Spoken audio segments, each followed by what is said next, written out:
Rana homemade কিচেনে আপনাদের স্বাগত জানাই।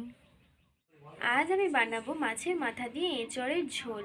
তার জন্য আমি এখানে মাছের মাথাটাকে কেটে ধুয়ে নুন মাখিয়ে রেখেছি। আর এপাশে একটা ছোট সাইজের এঁচড়কে আমি কেটে হলুদ জলের মধ্যে ডুবিয়ে রেখেছি, আর দুটো আলুকেও আমি ওর মধ্যে কুচিয়ে রেখেছি। তাহলে দেখে নিন আমি মাছের মাথা দিয়ে এঁচড়ের ঝোল কিভাবে রান্না করি। এবার আমি একটি কড়া বসিয়ে দিয়েছি, পরিমাণ মতো জল দিয়ে দেবো।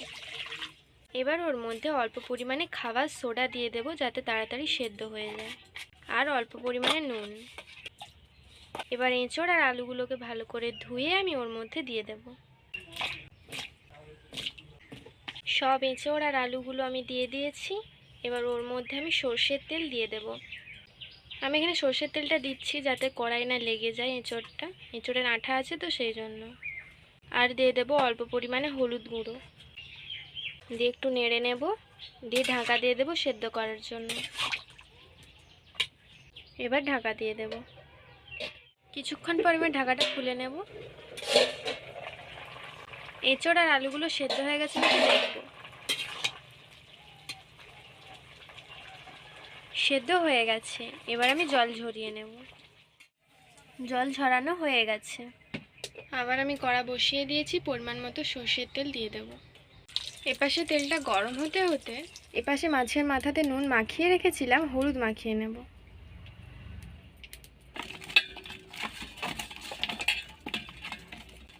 মাখানো হয়ে গেছে। এপাশে তেলটাও গরম হয়ে গেছে। এবার মাছের মাথাগুলো দিয়ে দেব।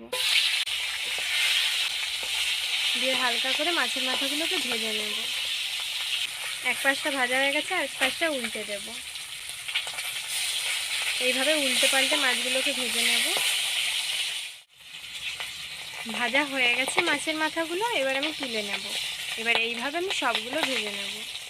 সবগুলো আমার মাছের মাথা ভাজা হয়ে গেছে। এবার ওই তেলের মধ্যে একটি তেজপাতা আর দিয়ে দেব অল্প পরিমাণে চিনি। আর আমি আগে থেকে একটা বড় সাইজের পেঁয়াজকে কুচিয়ে রেখেছিলাম, ওটা দিয়ে দেব। দিয়ে পেঁয়াজটাকে হালকা লাল লাল করে ভেজে নেব। আমি এখানে এঁচড়টা ভাজিনি, আপনারা চাইলে ভাজতে পারেন। এবার ওর মধ্যে আমি একেবারে ঝোলের আন্দাজে নুনটা দিয়ে দেব, দিয়ে নেড়ে নেব।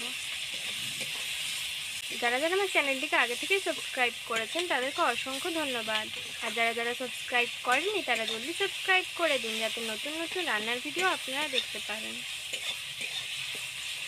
পেঁয়াজটা হালকা লাল লাল করে আমি ভেজে নিয়েছি। এবার ওর মধ্যে আমি আগে থেকে একটা ছোট সাইজের টমেটোকে কুচিয়ে রেখেছিলাম, ওটা দিয়ে দেব। আর দিয়ে দেব 1 চামচ মতো হলুদ গুঁড়ো। আর আমি আগে থেকে দুটো শুকনো লঙ্কাকে পেস্ট করে রেখেছিলাম, ওটা দিয়ে দেব। আর 2 চামচ মতো রসুন বাটা, আর 2 চামচ মতো আদা বাটা। আর দিয়ে দেব 1 চামচ মতো জিরে গুঁড়ো। অল্প একটু জল দিয়ে আমি মশলাটা কষিয়ে নেব। আমি এখানে লঙ্কাকে বেটে দিয়েছি, আপনারা চাইলে গুঁড়ো লঙ্কাও ব্যবহার করতে পারেন। এবার ওর মধ্যে সেদ্ধ করে রাখা এঁচড়গুলো দিয়ে দেব, দিয়ে ভালো করে আবার কষিয়ে নেব।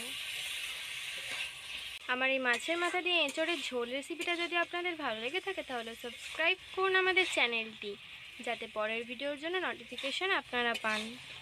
ভালো করে কষিয়ে নিয়েছি। এবার সেদ্ধ করে রাখা আলুগুলো দিয়ে দেব। আর আমি আগে থেকেই ধনেপাতা কুচিয়ে রেখেছিলাম, ওটাও দিয়ে দেব। দিয়ে আরেকটু নেড়ে নেব।